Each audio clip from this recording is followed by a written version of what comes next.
Hey, so this is Daniel here. Before you enjoy this episode, um, we just wanted to acknowledge that this is being recorded during the WGA SAG-AFTRA strike. We are not influencers in the sense that we do not have any relationship with any studios. We are not being paid to talk about this. We are just two enthusiastic friends providing critical analysis of media that we really like. But we do want to make it clear in no uncertain terms that we do stand with WGA SAG-AFTRA. We are standing in solidarity. We believe that they are making very reasonable requests. If you listen to our shows, you know that we are already on that side of um, moving more towards socialism anyway, and making sure that people are aware of the ills of capitalism.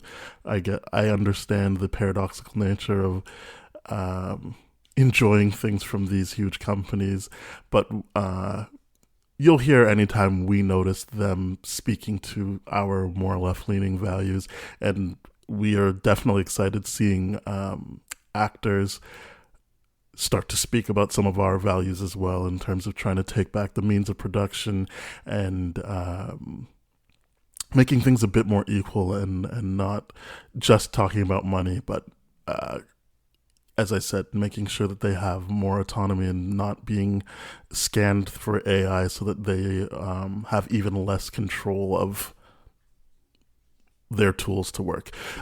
So yeah, this is an ever changing situation, I believe. We've heard a lot of different things about what's okay and what's not okay, but we firmly believe that without the labor of the writers and actors who are currently on strike, the stuff that we like would not happen. So if we find out that this is something we shouldn't be doing anymore, we will stop right away. But for now, we will continue to voice our opinions on these works, obviously without any incentive from studios, because we are not working with them. We do not want to have a relationship with them at this point, because they are rejecting very reasonable demands from WGA and SAG-AFTRA. All right, thank you very much and enjoy the episode. Ladies and gentlemen, ATDF everything in that shelf presentation.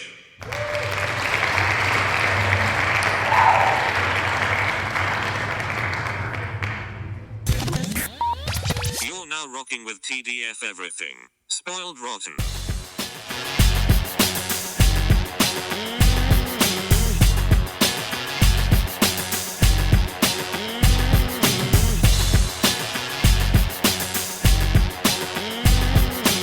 Spoiler alert. Welcome and welcome back, everybody. Hey, hey, hey. It's me, Daniel, And this is Ban on Spoiled Rotten. on that shelf. Boom. We are here to talk about Teenage Mutant Ninja Turtles Mutant Mayhem Mm-hmm. during the WGA ACTRA or SAG-AFTRA strike. Mm-hmm. So yeah, unfortunately, we're still recording this during a time where studios are being unreasonable and Yep. basically being supervillains, not paying people and trying to make things worse for people. So yeah, that Oh, is 100%. still that is still the environment we're in. But Yeah. again, we are just giving our critical analysis of Yeah, this. we're reviewing, not promoting. So Yeah. apparently SAG-AFTRA guideline says that's okay. So Yeah. here we are. And that's what we're doing today. And we hope yeah. there is a favorable resolution. Yeah, that is fair. one that goes in favor of the unions that are asking for just reasonable things instead Absolutely. of what people try to make it out to be. Absolutely. Absolutely. So yeah, before we get into this movie, I guess we should give people a rundown of basically what's going on in the movie, I guess. Yeah, because things but- have been changed for the unassuming, I guess, or assuming. Well, I mean, just we try to give like a one sentence breakdown of the movie Yeah. before we start spoiling all over the place, because we're not Yeah. doing it like our TV show breakdowns where we actually are going in order or anything like that. Right. But so yeah, in this movie, there's someone, Irma, is that her name? The Maya Rudolph character is going after mutants, and Mhm. so they're forced. I mean, humans are doing a great job of hating on humans or on mutants Yes. in general. So they're trying to hide, and so you've got the Ninja Turtles Splinter version of let's just hide and never get caught up in this, and Yep. then Superfly shows up as voiced by Ice Cube, who's like, actually, I don't understand why we would be hiding. I Yeah. think we should make all of the animals on Earth mutants, and then we'll just take over, and humans will die, and that will be great. Yeah, and So then we don't have to hide in the dark anymore. yeah, no more hiding. I mean, Mhm. I do see some similarities to the Secret Invasion of like exploring model Mhm. minority, all that kind of stuff. So Yes. it was nice to see that as well, that carry through as we were already analyzing that, and then it's present in this movie as well. Yeah, I mean, I don't know about you, but either things come in waves, like topics like this, Hmm. or we just end up being, hey, I'm seeing it here too. Yeah. How about you, kind of deal. Well, But this felt so in your particular, just face. specifically to Mhm. have someone like Jackie Chan, knowing that he's Chinese, Absolutely. Yes. be the father. And I'm not an idiot. I understand that Splinter is always, well, he's Japanese in most in most things. He's not Chinese, but the Yes. idea that you still have an East Asian parent that Mhm. comes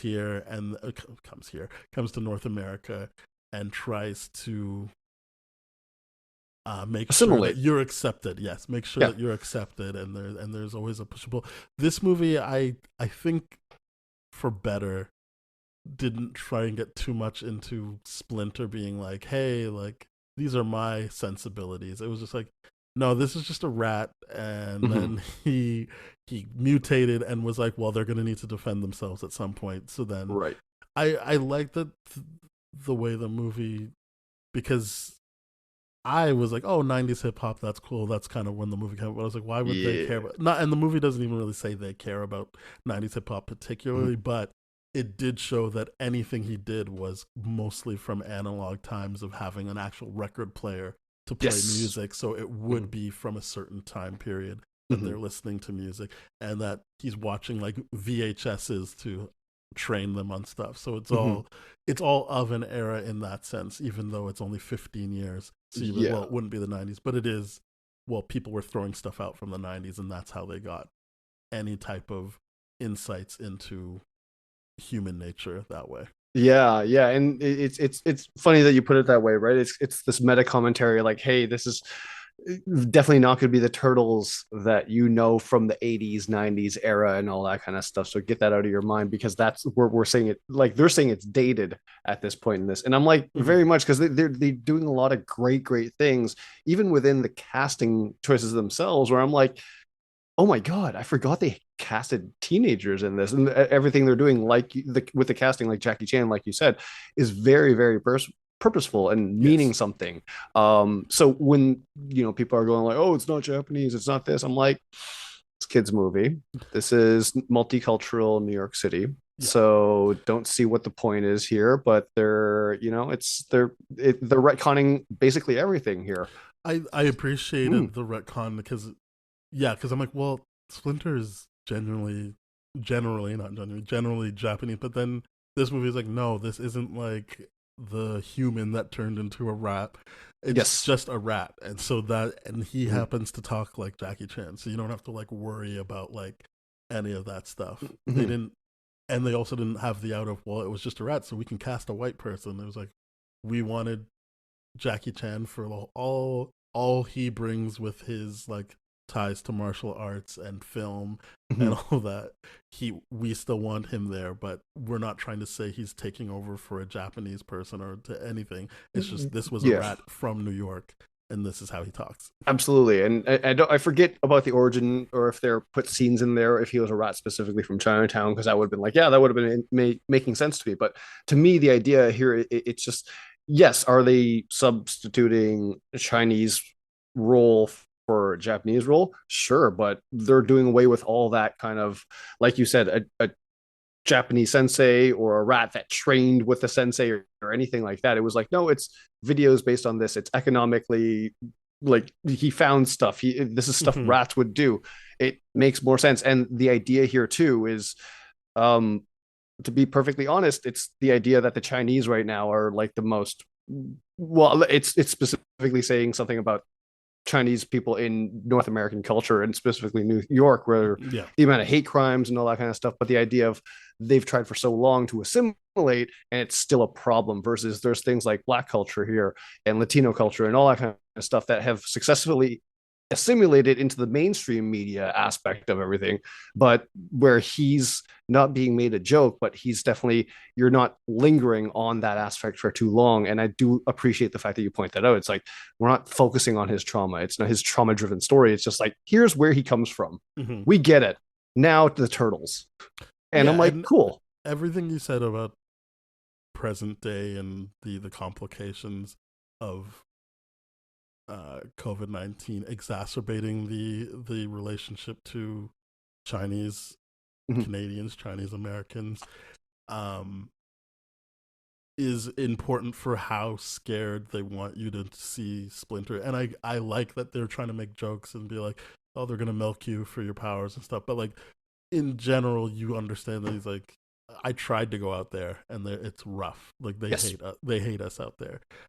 So yeah, I think all of that still is important Mhm. and reads, but yeah, as you said, they're not really lingering on that because another part of this that I like that I know not a lot of not I shouldn't say not a lot. I've heard some people complain about is that they were really leaning on the teenage mutant part of it, Yeah. like Great. less so the Ninja Turtles and more the teenage mutant part, and that Sure. I think that was a good way of differentiating themselves Yes. from what has come before.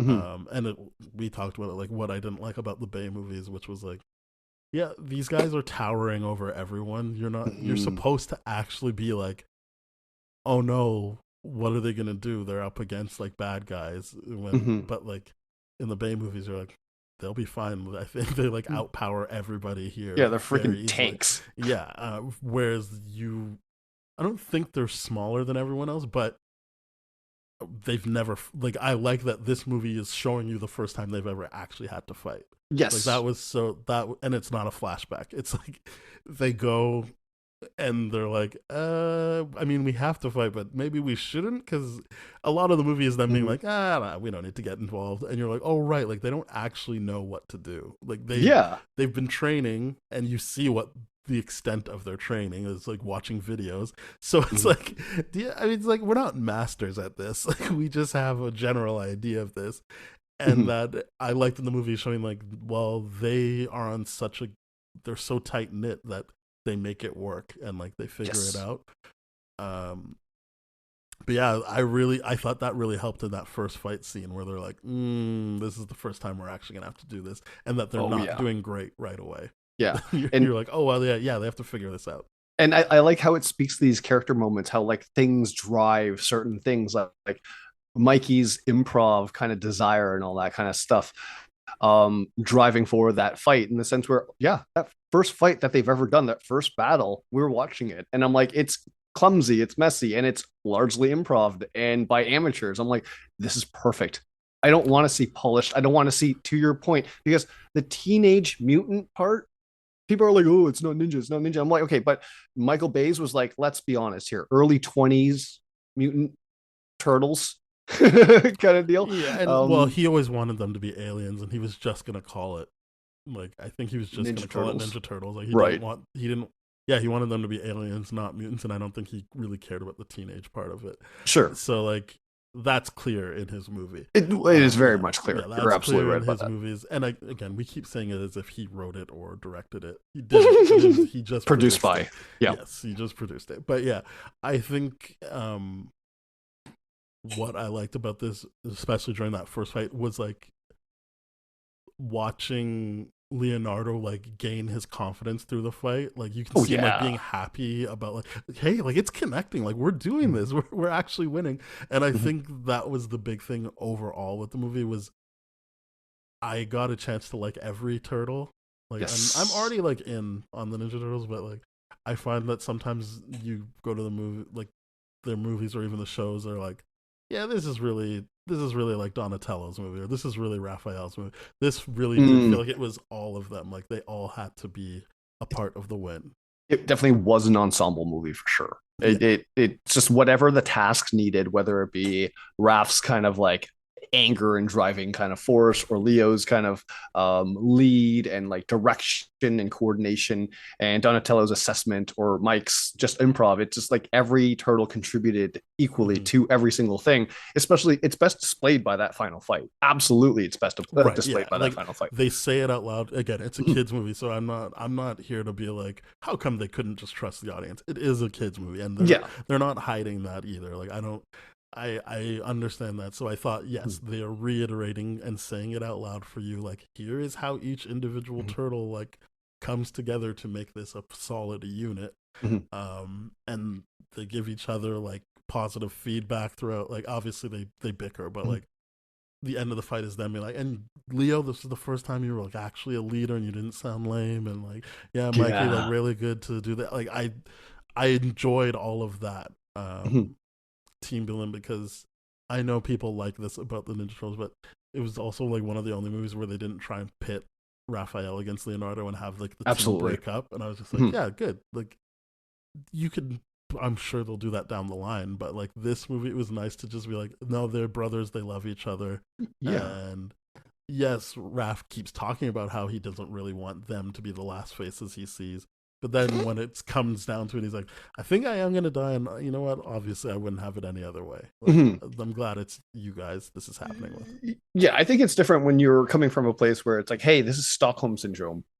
Like, I don't want to say Stockholm Syndrome, but the idea of like, the idea of Jackie Chan Splinter being so fearful for the outside world, because truly every interactions he's had to scrape by. He's like, this is how we've survived in here, this is safe. Why would his trauma has done that to him? But you know, Ralph's it's affected each kind of turtle very, very differently. The idea, you know, like Leo's obviously like, this is my role, I'm going to play to it and be very, very hardcore about it and learn how to find a rhythm where I'm not like in the beginning where he's narrating like Batman and I'm like, oh my god, is this what we're actually doing? And then they're joking about it. I'm like, okay, thank god, this is great. He's playing that role. And you find the way he naturally fits in, but he's still not good with it because like, yeah, I did it. He's like, okay, you screwed it up now, but whatever. Yeah, but like, I liked that he wasn't like, yeah, he's the nerd. So he like, and not like Donatello. Oh, he knows computers. It's just like, no, he's really nerdy about the what they're doing, and he likes it. And I like that they let him be that way while still being capable. Like, it wasn't like, absolutely, it wasn't really a downfall of his that he was so nerdy about what they're doing.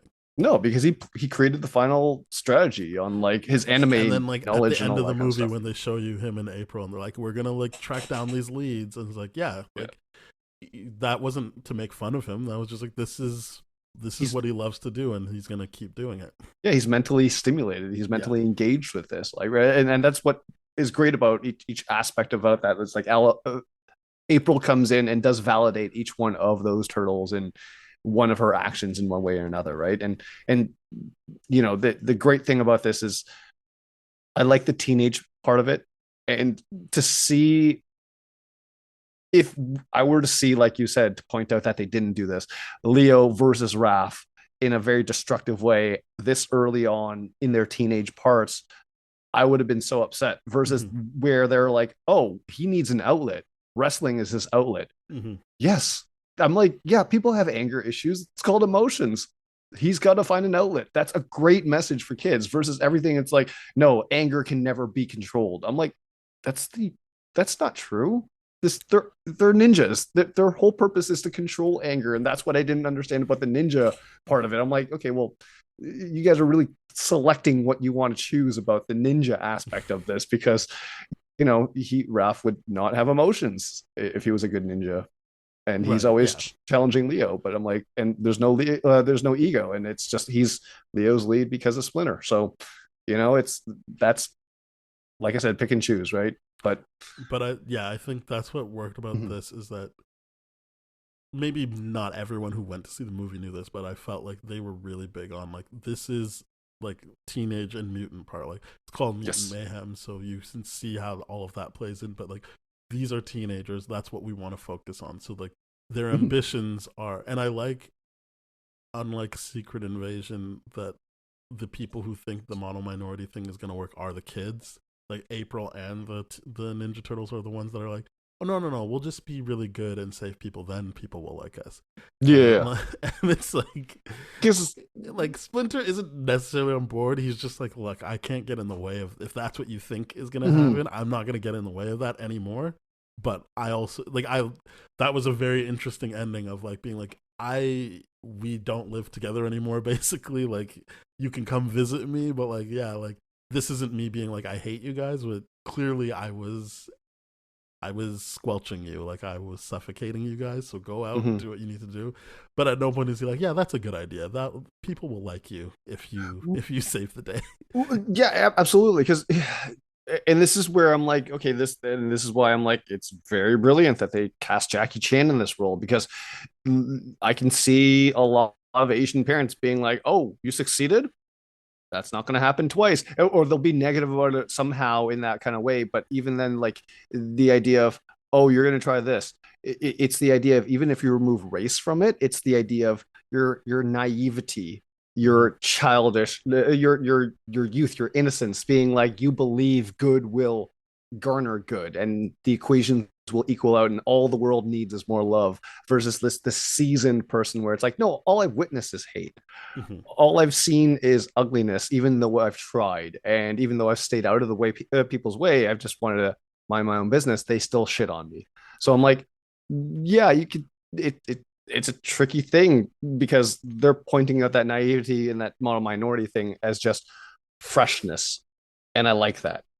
And I think it, obviously they haven't made this, and I don't think they would want to lean on this yet. But the sequel, as I say, they haven't made it yet. I mean the sequel, but it reminded me of another like a show I was watching called I'm a Virgo, where it's about a, I can't remember how big, but like a giant black kid, and his whole thing is like the turtles, like, just let me go outside. My parents won't, or my parental figures won't let me go outside. And then he does, and he's like, see, you said that everyone's gonna hate me, but like, he has like a fan base and everything, and they're like, yeah, they're going to like you until they don't like you, and then they're gonna tear you down.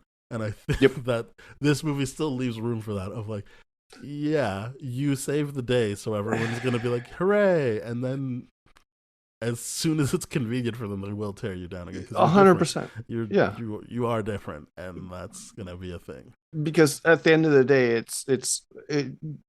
what this movie doesn't explore is that you're doing them like you said, they're gonna you're disposable, Mm-hmm. right? And I believe very much like you said, when we're talking about sequels, that's probably what Shredder would end up doing, in the sense where it's like, okay, this whole mutant mayhem that came from this Stockman situation in the beginning, and that's why I'm like, I like that this is mutant mayhem, because one situation created all these Mm-hmm. mutants and all this. This it's a greatly named kind of thing, and it's fun. But the idea of all of them are coming together, and I like the fact that the final aspect of the movie is like, these are teenagers, they don't want to hurt anyone, they just were scared and were directed in a wrong way.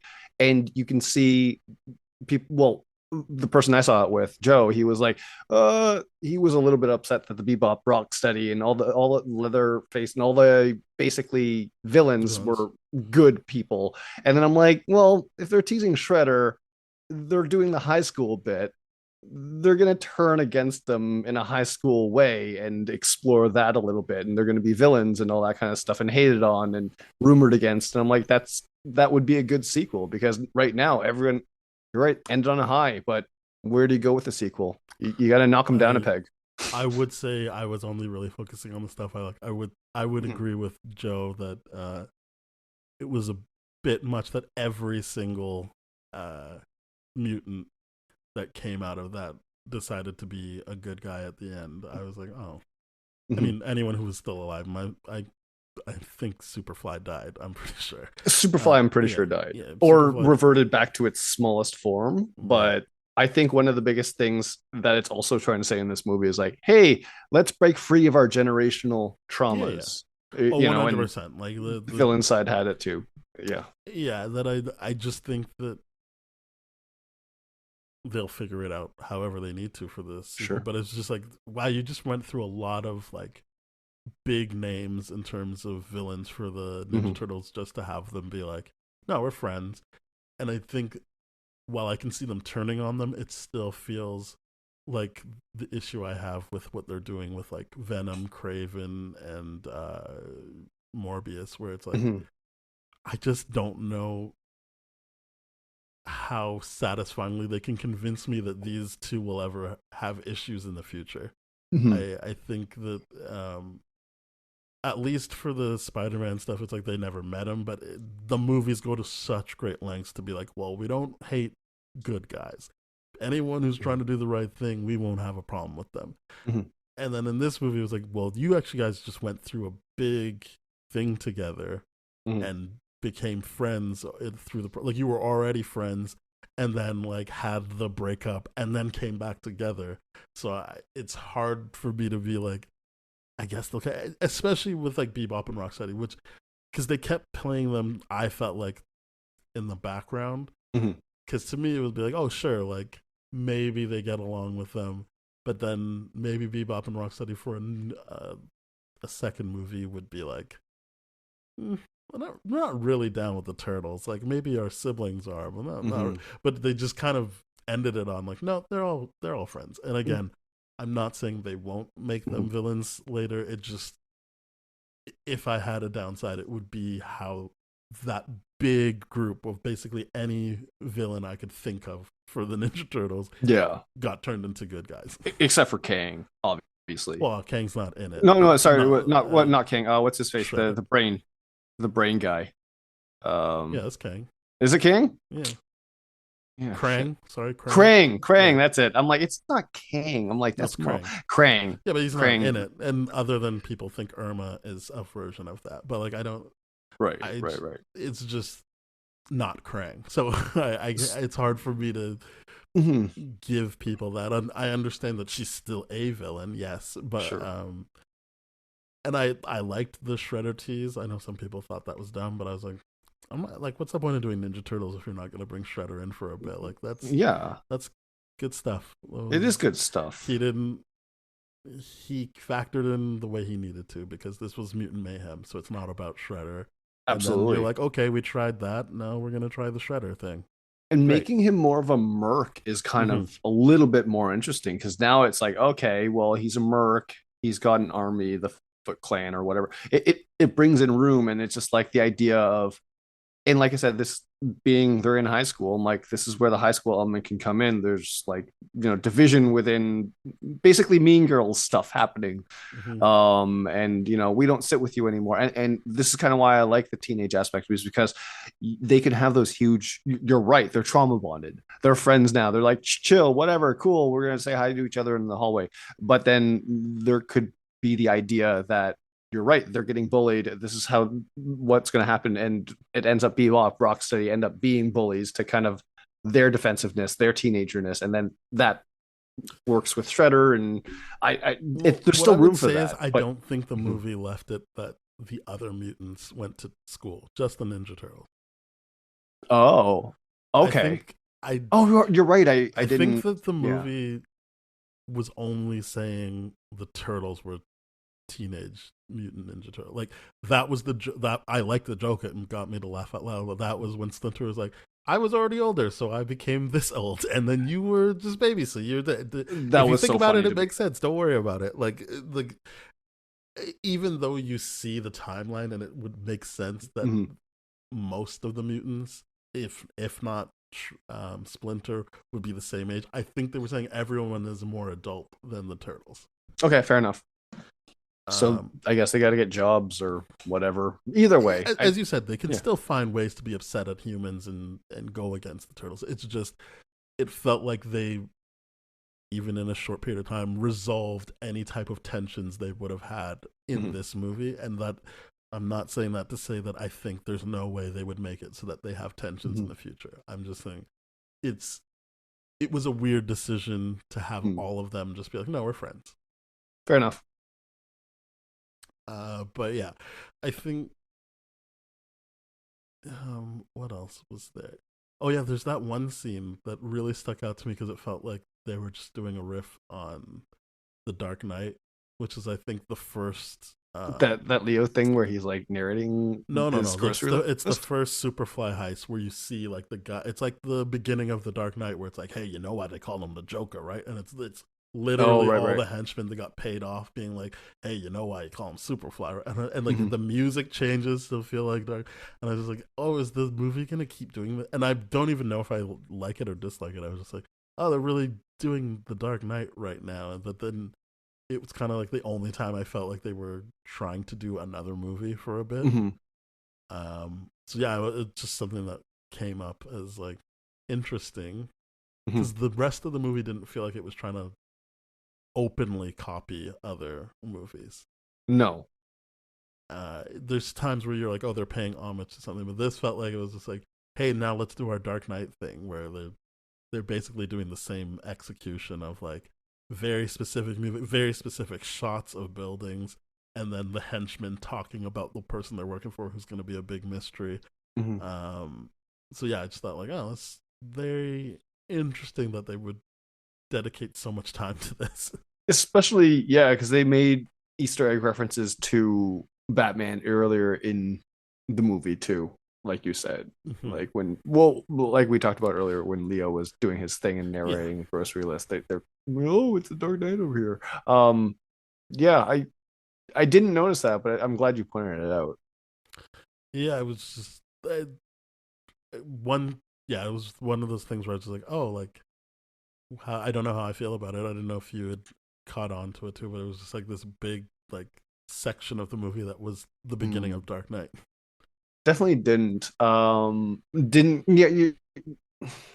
I would have to rewatch it to be like, are they paying homage to it, or is this just like, are they actually lifting I think they're paying from homage. I this? think this movie is having fun and like mixing in a bunch of stuff they like, but it just felt, and maybe I'm illiterate in terms of movies, but it just felt like that was the only time where they like, as much as they could, switched up their style to just do the style of another movie. Mm-hmm.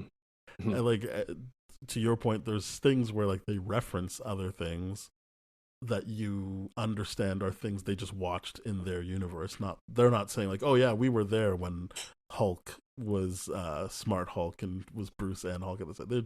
They watched Endgame and Yeah. they're like, yeah, you get the reference. So this one was just like, I mean, cool for them. I hope they had a good time recreating this, but it was really like, oh, they're just doing the Dark Knight right now, which was just doing Heat. So it was just like we're copying a copy. Well, according to Trent Reznor, everything's a copy of a copy. Well, that's your guy, right? How did you feel about the score?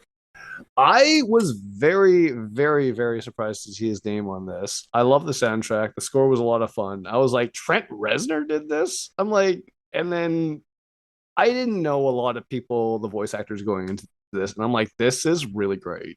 Cena's in this, and Yeah, well, I knew Jackie Chan was Splinter. I knew that for sure because I was like, oh, sick. I'm really looking forward to this now because I'm like, him doing voice acting is kind of a fun thing for me. yeah, But because he does a really really good job at it. He's really funny. he's really good in this. Like Yeah, the milking runner is really good. I it's thought it the might. best thing. I thought it might bother me, but when he saves them and he's like, "Wait a minute, is that a milking machine?" And they're like, "No, Yeah. no, no, no, no, it's fine. Don't worry about it. Don't worry." He's like, "This says Milker 2000." He's like, "What were they doing?" He's Mhm. like, "Exactly what you told, like exactly what you told us they would do. Like, we broke And your rules, and exactly what you told us would happen happened." and see, that's the funniest thing in the world to me because I can remember like every Chinese kid in school being like, "Yeah, my parents told me not to do this, otherwise this would happen." And it'd be stupid shit like go to bed with your hair wet or something like that. Mm-hmm. It's like, oh, you'll get a cold, like, but you'll have like a more extreme version based on which province or city you're from in China, and it's just like this ridiculous stuff. And this milking thing reminded me exactly of like how paranoid is this person? Like, because paranoid people are sometimes right.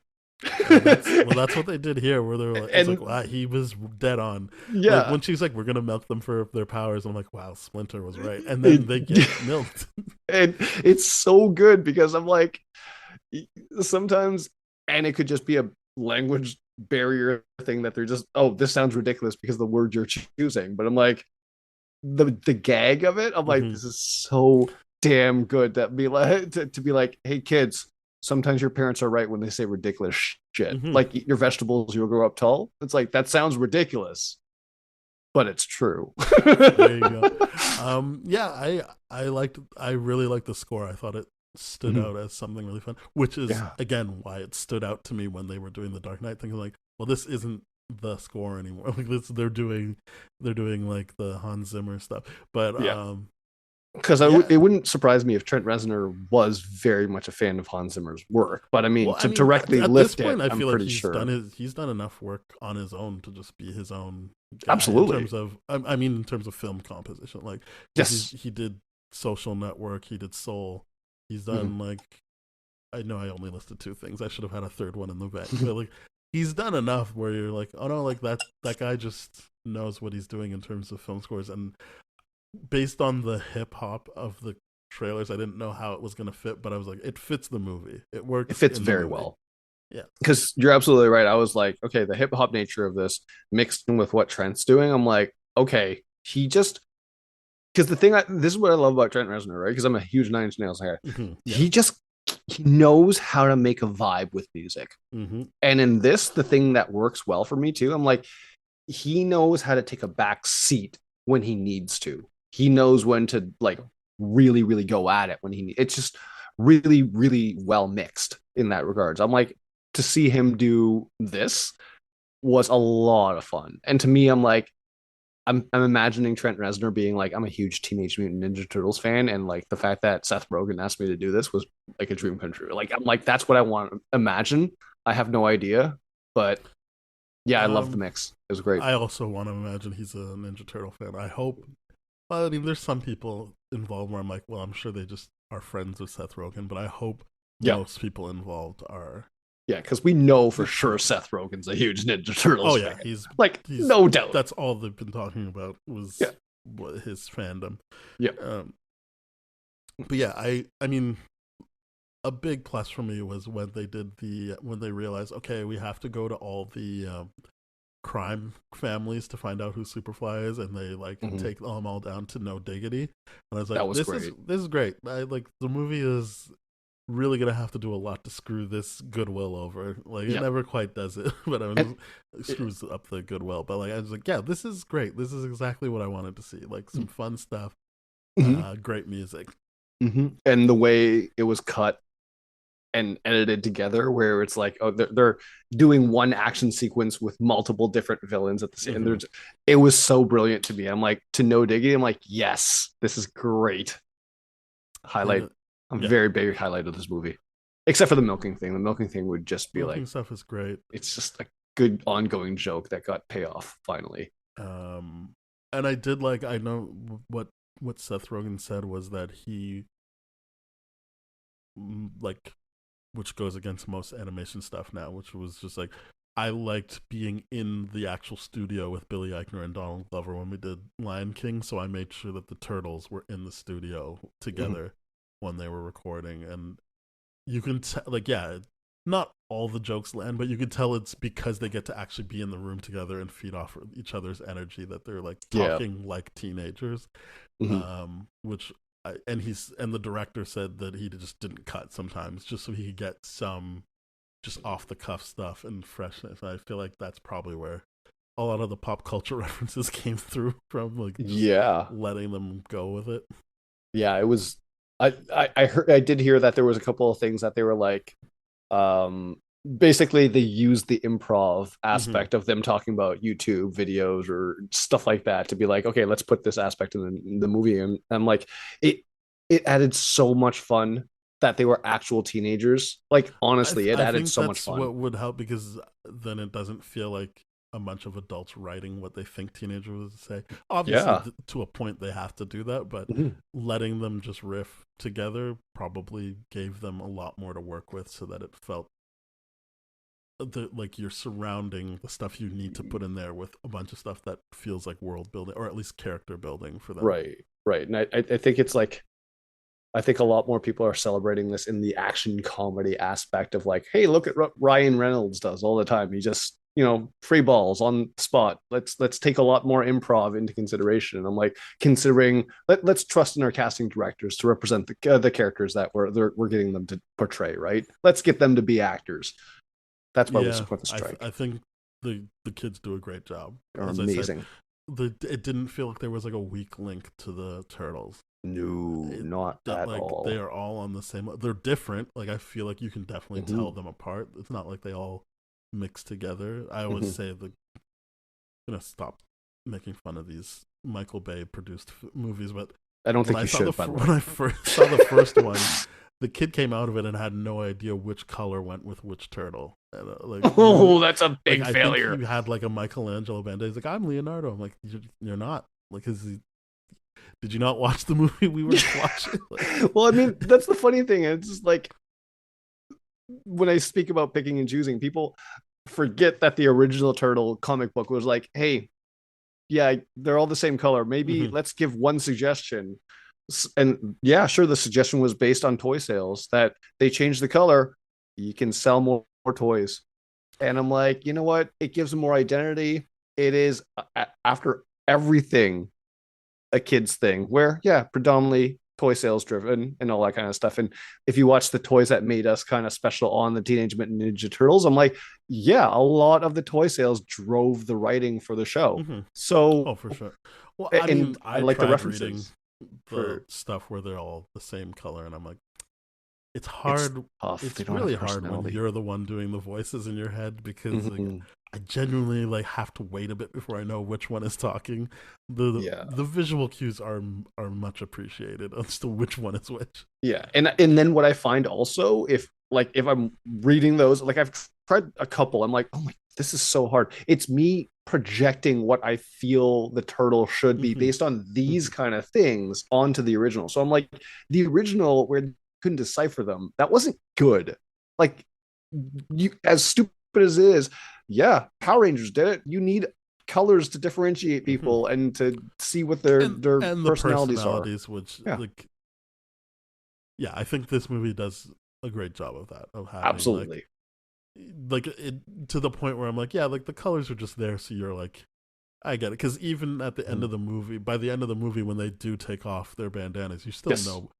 And I understand that they say which one is which, but you still have spent enough time with them that you know which one is which, even with the bandanas off. Like I Yeah, think that they because did a good job of like, if you had the movie on mute, mhm, you wouldn't be like, wait, which one is which now? Now that they've all got their stuff off, because you spent enough time with them mhm. that if you didn't know their names because it was on mute, you'd be like, well, that was the one that was in blue, that was the one that was in purple, that was the one that Yep. was red, that was the one. Yeah. Yeah, I completely agree with you. And it's not only just like reflected in the outfit choices that they have in the end, but also the character design of their physiques. You Yeah, know, their the I physiques, how they hold themselves, yeah, everything. Yeah. it's absolutely great. Like Donatello obviously being lean, lanky with glasses, all that kind of stuff. I think that's a sticking thing that's going to stick to Donatello for a lot of Mm-hmm. iterations of it from now going forward. But Michelangelo being just like, no, you're like just like, not really that athletic. But I like here where Ralph isn't like he's beefed up because he's like jacked. He's like,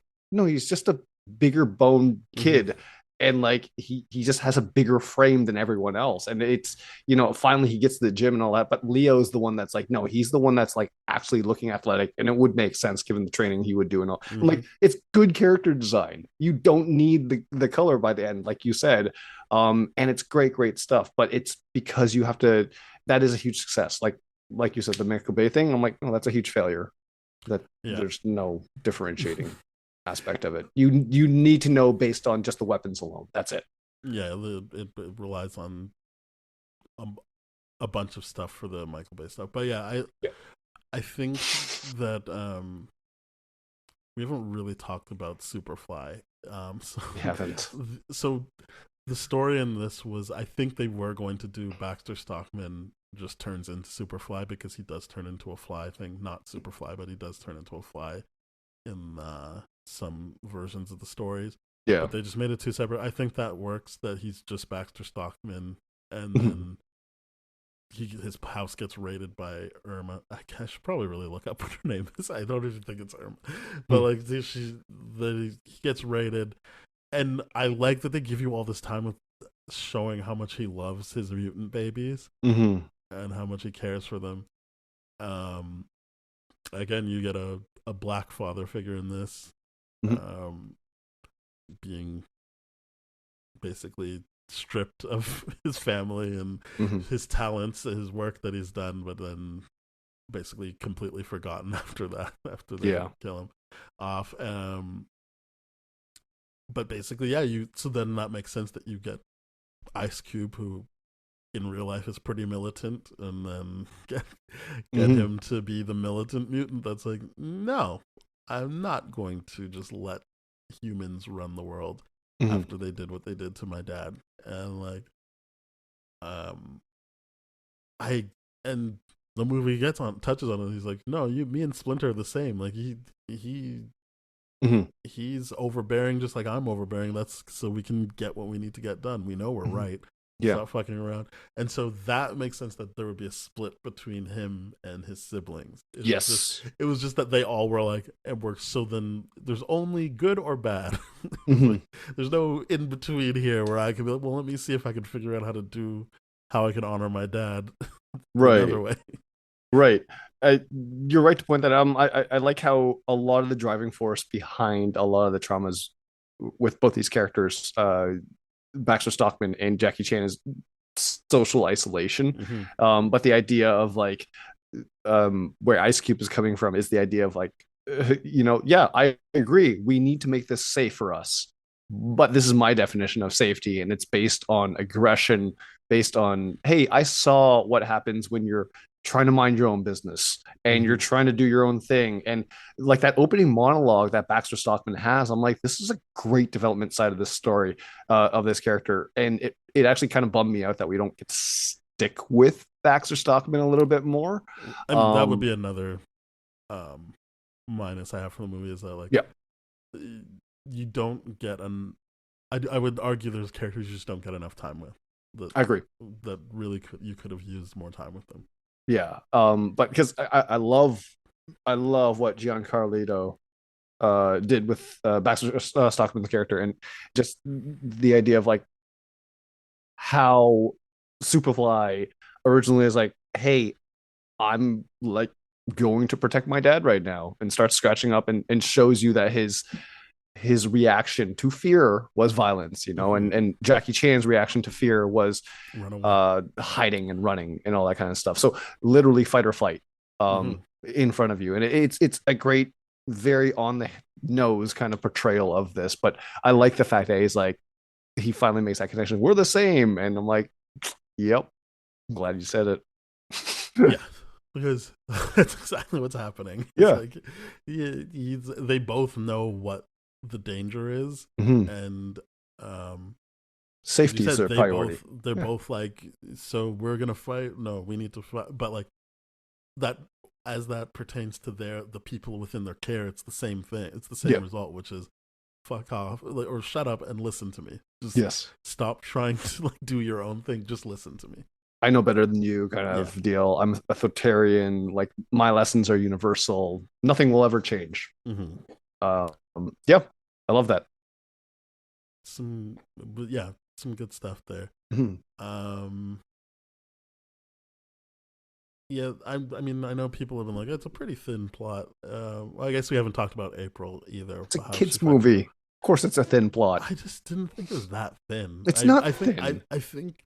Mhm. I think I felt like, oh, there's no fight scene for the first like 20 minutes, but also there, I get it because they aren't the fully formed Ninja Turtles yet, so like we get to see them have their first fight scene. It's a very good origin. Yeah. Very good origin movie is what this is, I feel. But that fight scene comes because they were messing around. Like it's how the first trailer begins. They're messing around with the swords. Then they throw their Ninja stars, Star. the throwing star. Yeah, the Ninja Stars, and then they hit April in the head. One thing I know I'm throwing things off, but I did like how I didn't feel like I'd seen the whole movie just because I'd seen the trailers. Like a lot of the stuff in the trailers, like once you see it in context of the movie, you're still like, oh well, like there was like a whole other part to this scene. Mm-hmm. That I like that for the most part. That they picked and chose the right stuff to show you, but never within like giving you the full extent of what you were seeing. Mhm. But yeah, so they throw the ninja stars, and hits April in the head, and you find out April is this school journalist who puked on camera, so she's an outsider. I mean, It's also great stuff. she looks like she might be overweight. She's black. Yep. She's female. She's got a Mhm. lot of things going against her. So the puking probably was like the icing on the cake Yeah. for people. Yeah, Because especially when obviously you're this movie is given exploring outsiders. You don't have to be a mutant to be an outsider in human yeah. society. So And what it's like to be just like all eyes on you in one mhm. situation and how people act, right? It's the idea of painting the experience that Jackie Chan had. I'm like, no, April can have that exact same experience. People just need to reject you as long as you're willing to put yourself out there, is what this movie is saying. Mhm. And I really like that because the puking thing, how she relentlessly gets bullied for it and all that. And I'm like, there is that aspect of her having the driving force of if I save the day, Right, like she and wants to say, and I like that the movie goes in even deeper than just like, oh, right, like if I save prom for everyone, they're gonna have to like me. That the movie is like, April says it first, then the turtles say it, but like, I think I was in this for the wrong reasons. Like, I can't do this just because yes, I want people to like me. right. Like, I need to be doing this because it's the right thing to do. Like to Mhm. save, so not to save prom, but to save the world from from Mhm. Superfly. Like that's the right thing to do. And so I like that they're trying to disabuse people of that idea of like, well, yeah, if you can gain some social points off of it, you definitely should be doing it. Like Mhm. that will lead to giving up most likely because you're not actually giving it your all. Yeah, it's what happens when people um give for charity on social media, where it's like, hey, I'm shoving a sandwich in a homeless person's face and making a reel about it, something like that. Yep. Performative and all that.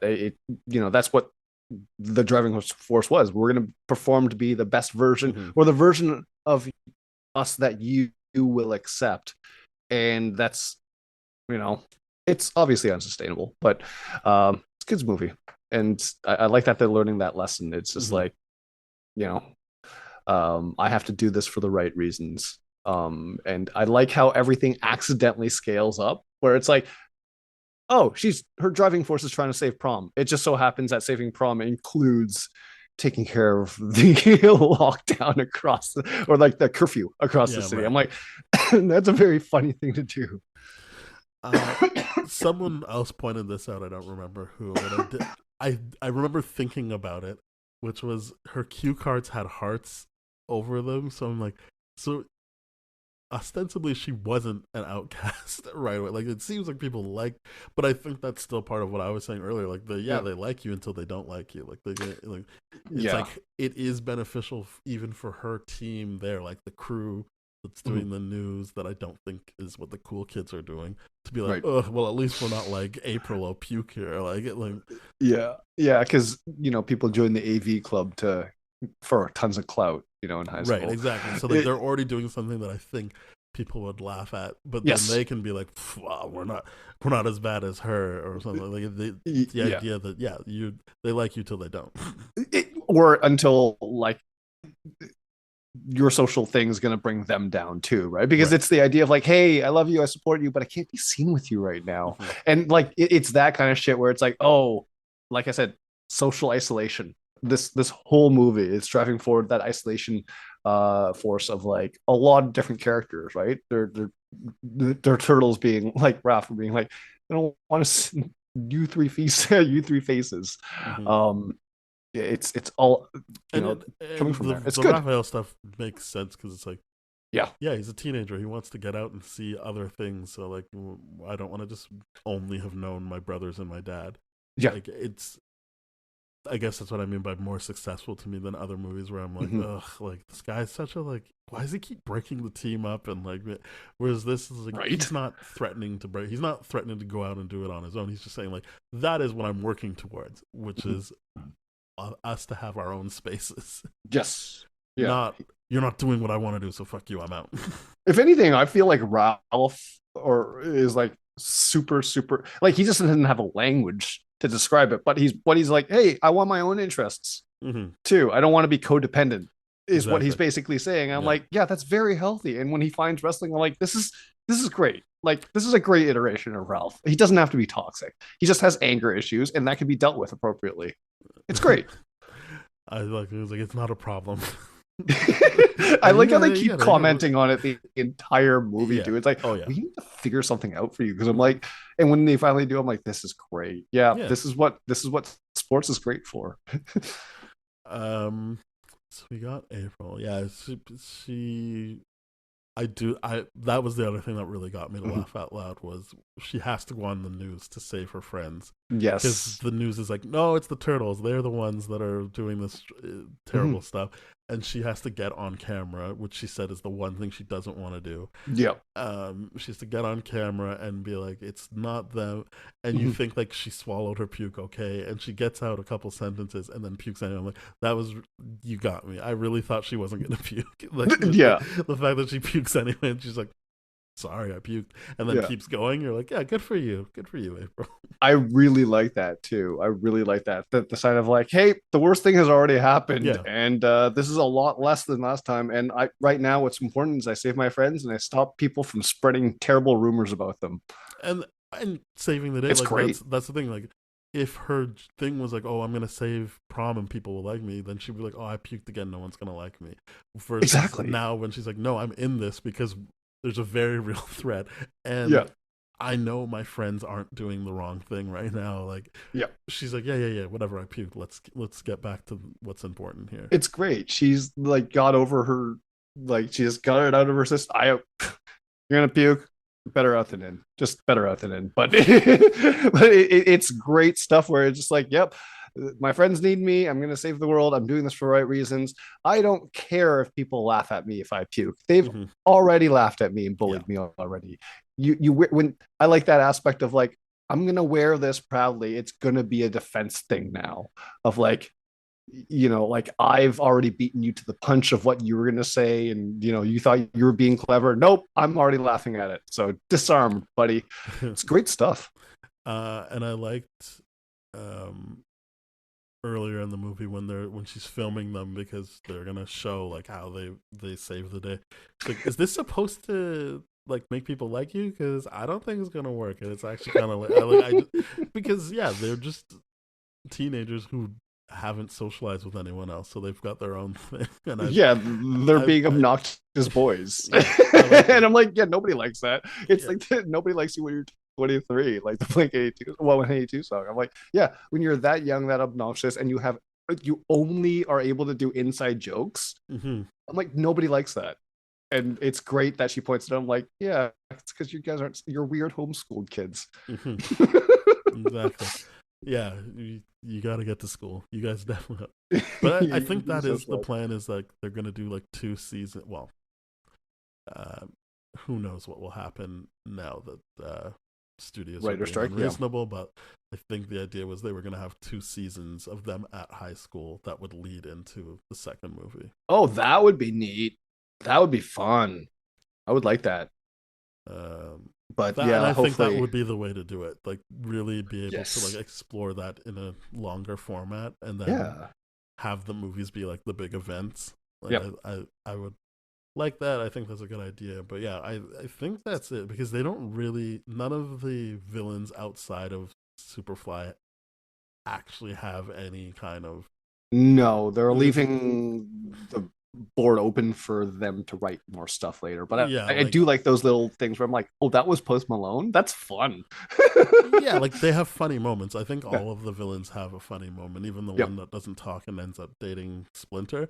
But like they're Yeah. not they're not really they're not really there to be like, oh, like let's break this down. Like Right. They're not. I imagine that's what we're exploring in future iterations, or if we get there. But yeah, we don't get much time with them, and I believe that was done purposefully to still be like, yeah, we can still convince the audience of like, yeah, this isn't exactly what we wanted to do, but we just didn't have a family outside of this. So, and this um guy said that this is better. So, the Maya Rudolph character's name is Cynthia Utrum. I really mm.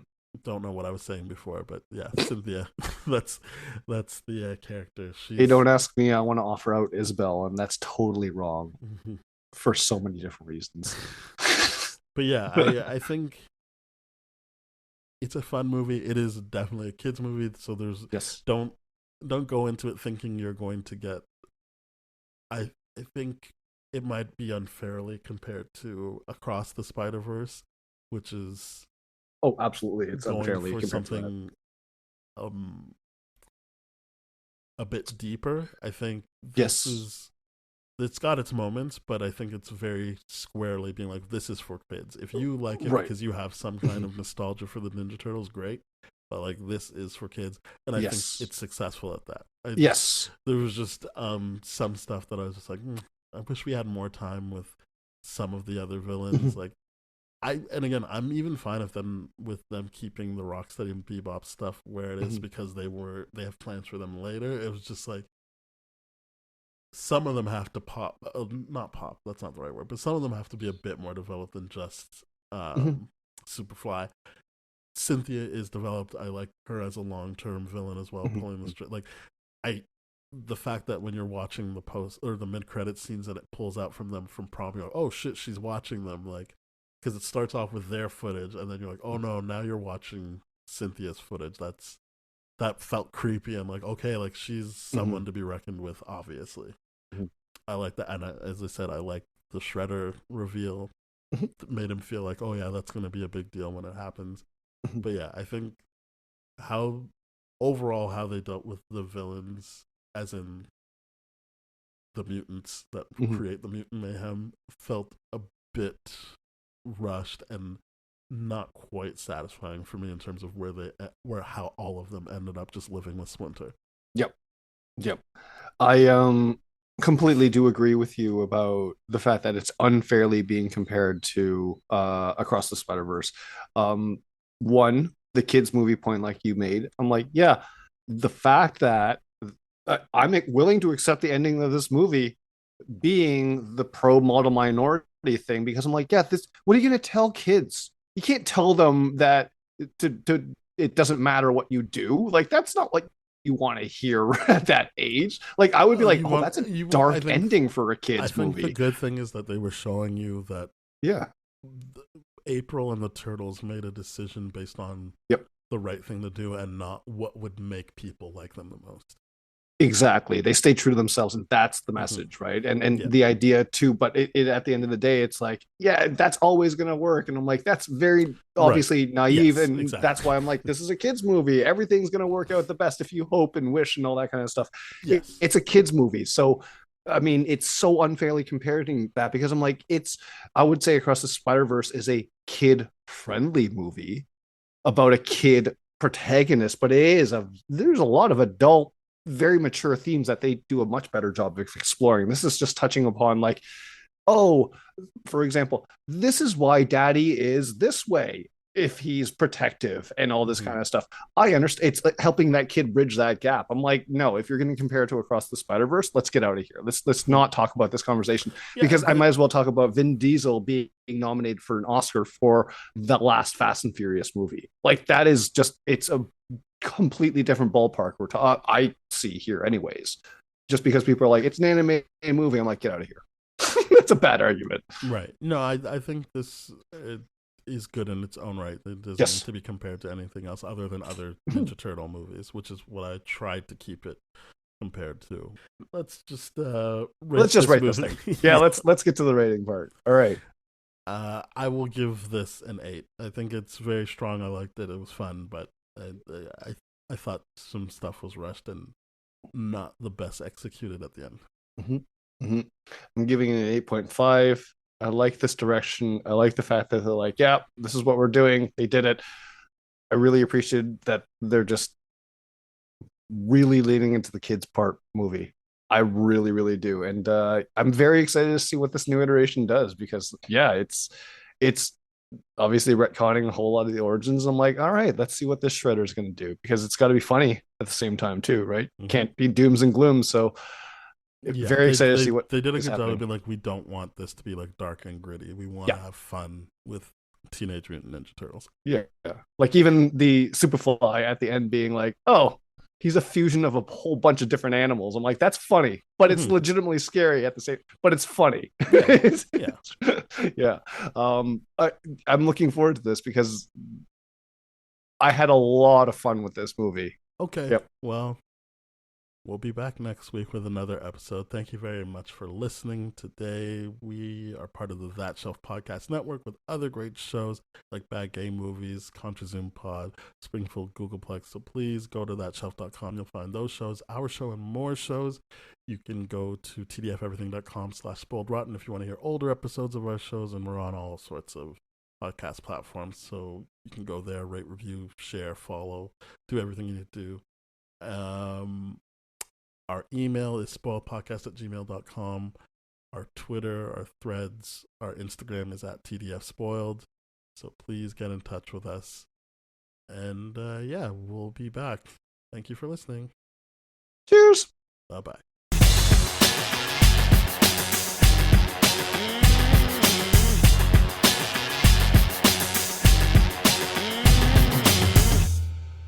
This has been a TDF Everything production, brah.